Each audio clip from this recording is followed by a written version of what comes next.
Good evening and thanks for joining us. I'm Bruce Frisco. It is Thursday, the 16th of April. This is CTV News. Tonight, a landlord's tale, an inside look at another aspect to the affordable housing issue. Winding down a century-old nursing home to close by summer. And a family affair. The Wilson brothers team up once again. Live from our Maritime's News Center, this is CTV News. Here is Bruce Frisco. Good evening. We all know the difficulty many Maritimers have in finding an affordable place to rent. Tonight, the story from the other side. A landlord shows us a unit ruined by former tenants who've left him with a big repair bill. And he says it could wind up driving up rent for the next tenants. Here's CTV's Ryan McDonald. That's the piles of garbage waiting to go. We've seen some of the rooms. Let's go in the bathroom. Dana Reed has been renting out apartments in the Sydney area for about 10 years now. The state that this unit was left in was something he felt ought to be captured on video. Anyone that's watching this that's a landlord will just be nodding their head, being like they've dealt with this before. Reed says this stove is only 2 years old but might not be salvageable. Climb the stairs to the top room and that might be where the biggest mess remains. Reed says 2 people were tenants here for about 2 years, but as many as 5 were living in the apartment at a given time. A lot of people speculate that they're on drugs and that. No, these people were not. They work full time. They both work 40 hours a week. And yeah, they just don't clean anything. We're seeing more of these type of situations happening. The head of Rental Housing Providers Nova Scotia isn't quite sure why that's the case. As for any recourse, he says landlords can file a claim for damages under the Residential Tenancies Act, but... To be quite frank, it's very rare that you would recoup your losses from those situations, because the fact is that most of the people that are causing the problem can't afford to pay it back. Reed figures it will cost him at least a couple of $1,000s to get this place ready to rent again. He's not interested in the hassle of filing a claim against his evicted tenants. I see a lot of people online, they complain about landlords. Oh, my landlord doesn't do this, doesn't do that. Oh, they're charging too much. Well, if people are paying more for their apartment, it's because this is the stuff that goes on. Ryan McDonald, CTV News, Sydney. The spring real estate market around here resembles the weather we've been having lately. Cool and dreary. New data shows fewer homes are being listed and sales have been soft. Still, as CTV's Hafsa Arif tells us tonight, the prices are holding up. It's clear development in the Halifax area isn't slowing down, but the pace of buying and selling is a different story. So we've seen a slowdown in terms of the number of people who are actually buying and selling. But surprisingly, prices held up quite well. Average price continues to rise slightly. That's because of fewer buyers and sellers, which has kept it steady. But throughout the rest of the year, projections are showing growth. We revised ourselves upwards a little bit to, between sort of 2% and 4% in terms of what our expectation around average price increase over the course of the year is. For realtors on the ground, the shift has been building for months. The busiest time of year is sort of between now and July. In July, it slows down a little bit when it's the dog days of summer, but we'll be pretty steady from now until then. Here you get tons of natural light. And just like in years past, it's first-time buyers leading the charge, but that group has been feeling the pressure, especially when it comes to affordability. The first-time home buyers will still come out and buy, just not in the volume and with as much enthusiasm as they have in past years. The challenge is more so with coming up with the down payment. A lot of young people are tight on cash. What's happening both here and globally is also playing a role, from interest rates to international conflicts. Our trade issues that we're having with the U.S. to, conflict in the Middle East, like all of that uncertainty causes people to make different decisions with respect to large purchases. But not all areas of the city are equal. Some neighborhoods in Bedford or Halifax are still seeing homes move quickly off the market, which experts say will likely continue to be the case in the months ahead. Hafsa Arif, CTV News, Halifax.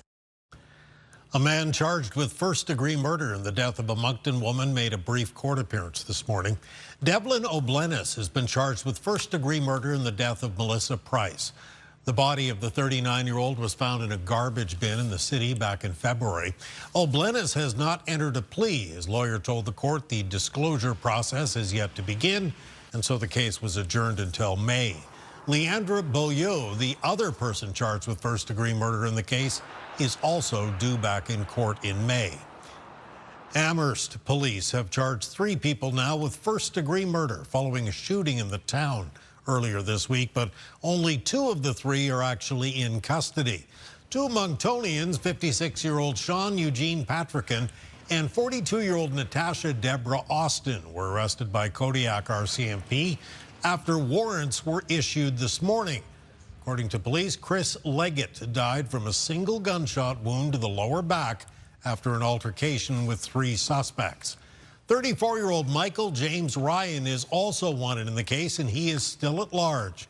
Amherst police believe he is actively evading them. Anyone with information on Ryan's whereabouts is asked to report as soon as possible to police, but do not approach him personally. Get the Maritime's top stories, breaking news alerts, and watch live. Download the CTV News app. After more than 30 years, after more than 90 years, I should say, a long-standing seniors care home in St. Stephen has announced it is closing, mainly because of higher costs. The news has caused a real stir in the border town. CTV's Avery McCrae has more. For 91 years, St. Stephen's Lonicera Hall has been home to countless seniors in the community. It was a shock. Last night, the Lonicera Hall Board of Trustees announced they will not be able to operate beyond early summer, meaning the residents currently living at the 20-bed site will have to find new accommodations before then. According to a release from the trustee board, some reasons behind the closure include declining occupancy, with the facility currently operating at about half capacity, rising operational costs, changes in the senior care environment, and limitations of a volunteer-based governance model. Mayor Alan McCachran says the news has been tough for residents, with mostly everyone in town having some connection to the home. As a teenager, I mowed the lawns here and did the landscaping for a couple of years. My grandmother worked in the kitchen and helped out. Everyone's probably got that one person that worked and helped out and volunteered at this Lonicera Hall. As for the future of residents currently living here, they'll be managed by residents' families, the Department of Social Development, and other community agencies like Extramural. They've talked about some deadlines they got to meet, so we got to focus on the people that are living here. They have to find a home, and from what I've heard so far, the social development is working very well with them. In a statement to CTV, a Department of Social Development spokesperson says they are actively working with the hall to better understand the circumstances and determine how they can support residents through the transition. The Board of Trustees with the Lonicera Hall declined an interview today, but are encouraging residents and their families to contact them with any questions or concerns. Avery McCrae, CTV News, St. Stephen, New Brunswick. Now to a healthcare success story. A program to encourage more people to become paramedics in New Brunswick is being extended. The province has been offering money to students to fill the vacancies, and the strategy is working. The goal to recruit and retain more frontline healthcare professionals that are desperately needed. The province's ambulance service is facing significant challenges and human resource shortages with 300 vacant positions today. The students that are graduating are prepared to meet those challenges, but we also ensure they're aware that they are human. They need to seek the help if they need it. The program is open to students from 6 approved training programs throughout the Maritimes who make the commitment to stay in New Brunswick and work for Ambulance New Brunswick after they graduate. Well, as Halifax struggles with its transit service, the province is driving an idea to run buses into the city from more outlying communities. The province is exploring the idea of a kind of a commuter-style transit service that would connect the metro region to nearby towns like, say, Truro. This could be a game changer for us. With our geographic central location in Truro, they don't call us the hub for nothing. This service is missing, and as you know, we're currently doing a study on light rail. So a project like this could start to build a ridership for light rail down the road. The province would like to hear from interested transit providers who may be interested in partnering by the 20th of May. It was a huge night for Maritime sports fans in downtown Halifax tonight. Let's celebrate tonight, 53 years. Please welcome Olympic world champion Jennifer Botterill. annual Desjardins Sports Charity Dinner, always hugely popular, this year no exception. More than 1,000 people converging on the Halifax Convention Centre. Along with an amazing meal, the event featured a 3-course dinner and a silent auction with incredible sports memorabilia. As usual, though, the celebrities were the big draw, including 3-time Olympic hockey gold medalist Jennifer Botterill and wrestling legend Bret the Hitman Hart. Rod Black also returned as MC. Well, I've always called this the biggest and best sports dinner in Canada, and I'm lucky enough to go to a lot of them across Canada, but here in Halifax, this is the biggest and best. There is no doubt, and they have a lot of fun. It's a fundraiser, but it's also a fundraiser for Kings Meadow Home, and this home in Windsor, Nova Scotia, has been funded by the Progress Club through the years, and it has helped change lives for so many of the residents who are there. This club has such a huge heart, and not only do they do events like this and they raise money, but they bring in special people like my friend. Come on in. Here he is. Look who's in Halifax. What's going on? Jose Bautista. What's up, Rod? Hey, so what do you think so far? This is great. What an unbelievable event. The production here is unbelievable. Look at all these great individuals here. A big part of the community and the work that they do and give back. It's amazing. I've learned a lot in the last couple of days, and I'm so proud to be a part of this thing. We're so proud of you. Okay, I'm not going to ask you to flip a bat. How about flipping this mic over to me? Here, take the mic and give me a little flip. Ready? Let's see. Okay, ready? There we go. It's amazing. By the way, CTV's Suzette Beliveau got to chat with Jose Bautista, and we'll have some of those highlights tomorrow on Your Morning Atlantic, the event hosted by the Canadian Progress Club Halifax and supports their charities, including Kings Meadow, Progress Place, Special Olympics Nova Scotia, and others. And CTV is delighted to be a media partner. Okay, still to come tonight, Kaylin's full forecast, and we'll examine the renewed interest in electric vehicles thanks to world events. Coming up next, though, how do you like them apples? We have the school lunch program, which we're so proud of. We're putting local food in as part of that program, so kids have that awareness, and it's definitely a win-win. Nova Scotia picks local fruit for school lunch programs and more. That's next. Stay with us.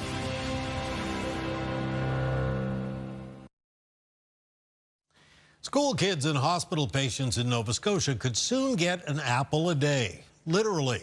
The province is picking the local crop for lunches and snacks. And as CTV's Vanessa Wright tells us tonight, it's a pretty sweet deal for the growers as well.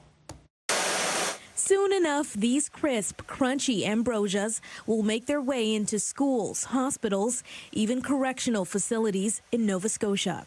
Just because it doesn't make it to the grocery store doesn't mean it's not valuable and useful to a farmer and for people to eat. So this is a really good example of putting those seconds to good work and having them accessible to Nova Scotians.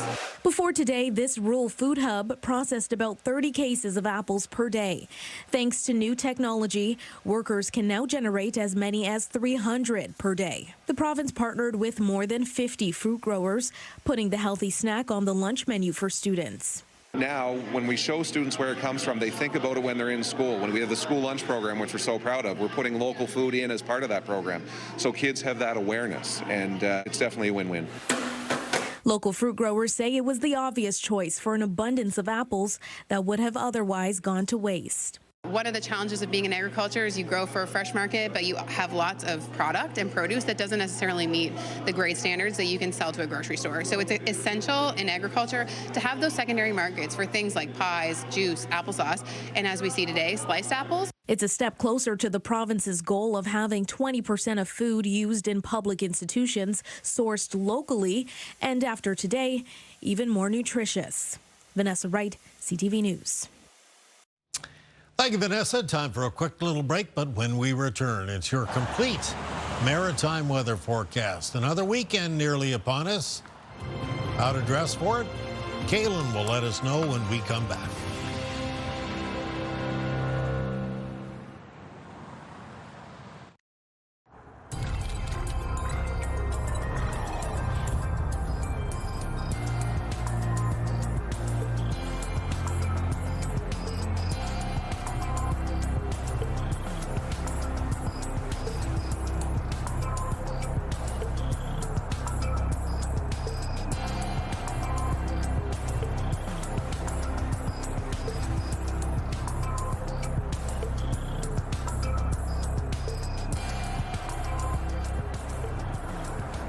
Thursday evening, 16th day of April, kind of a dreary, kind of cool, damp kind of day around here. Yeah, that's sort of been the pattern over the last couple of days. We've been stuck with this sort of stalled out weather system. Now, there is some movement with it now. There is a round of some rain and some showers that's coming through tonight. And in behind that, we do break out of this pattern a little bit for the start of the weekend. Saturday looking like a very fair weather day around the Maritimes before we have the return of some rain for parts of the Maritimes on Sunday. And then for other parts of the region, it'll be Sunday night. More on that in the extended forecast in a moment. Here's the setup, though. This is all part of the same frontal system, the same low pressure systems that have been bringing in repeating rounds of rain as well through parts of Ontario as well as southern areas of Quebec. In some cases, it has led to some flooding issues. Thankfully, we're not seeing a lot of that or any of that here in the Maritimes. Taking a look at our timeline for cloud cover and precipitation as we head into the start of the day for tomorrow, the band of rain and showers will move across Prince Edward Island into Nova Scotia, where it'll exit off to the east as we make our way from the morning into the afternoon, with the exception of the southwest of the province that will still have a chance of showers into and through Friday afternoon. Now, the sun breaks through in New Brunswick for tomorrow. Where it does, temperatures will feel mild to warm, and there's even a chance some peaks of sunshine for parts of Prince Edward Island and areas of Nova Scotia, though for both of those provinces, I would describe at least the first part of the day as being mostly cloudy. There's a change in the wind direction coming up on Friday. It'll be a north wind in the afternoon. It'll be sustained 10 to 20 kilometers per hour. There'll be some gusts between 20 and 40, so that's breezy conditions for us here in the Maritimes. Low temperatures in the forecast for tonight will be mostly in the range of around 2 to 8 degrees. Along with the rain and the showers moving through, there'll be some fog around as well, so if you're out driving on the roads tonight or early tomorrow morning, just be careful about reduced visibility where the fog is thicker. And then in the forecast for tomorrow, high temperatures in the north of New Brunswick, in a lot of cases, get up between 12 and 15 degrees. Even warmer than that at Miramichi with a forecast high closer to 17. 19 for Fredericton for tomorrow, 16 for St. John, and 14 degrees for Moncton. Prince Edward Island for tomorrow, showers in the morning, followed by cloudy conditions with the possibility of sunny breaks in the afternoon. High temperatures of 7 to 10 degrees. In eastern areas of Nova Scotia, the most showers will be around during the morning hours. There'll be some fog as well. High temperatures between 7 and 11. Showers clearing through northern and central areas of Nova Scotia Friday morning with high temperatures between 11 and 15 degrees, so milder. And in the southwest of Nova Scotia, the showers most widespread first thing in the morning, but there will remain a chance of some showers into the afternoon, especially around the Tri-County region, Digby, Yarmouth, and Shelburne counties. Taking a look at the extended forecast here for New Brunswick, it's a mix of sun and cloud on Saturday with the high temperatures expected to be around the mid-teens, so maybe cooler around the Bay of Fundy coastline. Rain develops on Sunday. That's with the weather front that's moving in from the west. A mix of sun and cloud follows for Monday and Tuesday of next week. Temperatures a little bit cooler. Chance of showers Wednesday into Thursday. For Nova Scotia, in the forecast, nice start to the weekend. Mix of sun and cloud on Saturday. A lot of highs up into the low teens, though cooler on parts of the coast and Cape Breton there. The high temperatures, mostly mid to high single digits. Rain will be arriving late in the day on Sunday. That weather system finishes as some showers on Monday. Back to a mix of sun and cloud on Tuesday of next week, and then back to a chance of showers Wednesday and Thursday. And for Prince Edward Island, it's a mix of sun and cloud in the forecast for Saturday, high near 11 degrees. 14 on Sunday with increasing cloudiness. Rain arriving Sunday night, finishing as showers on Monday. Mix of sun and cloud, cooler temperatures follow for Tuesday and Wednesday of next week. Bruce. Thank you, my friend. Wake up weather still to come. Stay with us. We'll be right back.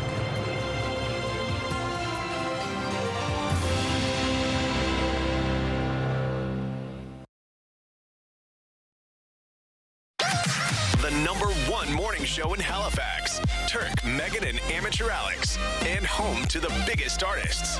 Halifax's #1 hit music station. 101.3 Virgin Radio. Well, affordability and infrastructure and overall confidence saw electric vehicle sales kind of dip over the last several years. But new data suggests drivers are kind of reconsidering. Here's CTV's Emma Convey. While some Maritimers in Halifax fill their tanks at the pumps, others have theirs on charge. According to a recent Auto Trader survey, there's a growing interest in moving towards electric. Back in 2022, it was sitting at 68%. And this year, for the first time since the inception of the survey, we saw an uptick in purchase intentions. The survey found 49% of non-EV owners are open to purchasing an EV as their next vehicle. It also comes down to savings at the pump. We saw this back in March 2022 as well, when the Russia and Ukrainian war had just started, and we are seeing exact same thing. The online used car retailer Clutch has seen this firsthand. Clutch's latest research finds a 94% increase in searches for EVs over the last 60 days. The sales for EVs are now up almost 50-60% over the course of the last couple of months. Maritimers have their own opinions.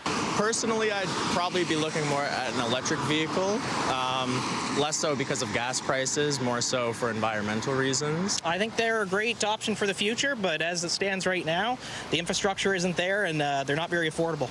Emma Convey, CTV News, Halifax. Thank you, Emma. Time for one final break. Coming up, a family united for National Lacrosse glory. First, though, it is your wake-up weather. Here's a live look at Lunenburg on this Thursday evening, just about Friday morning. 3 degrees right now, the home of the Blue Nose. Stay with us. We'll be right back with Kalen.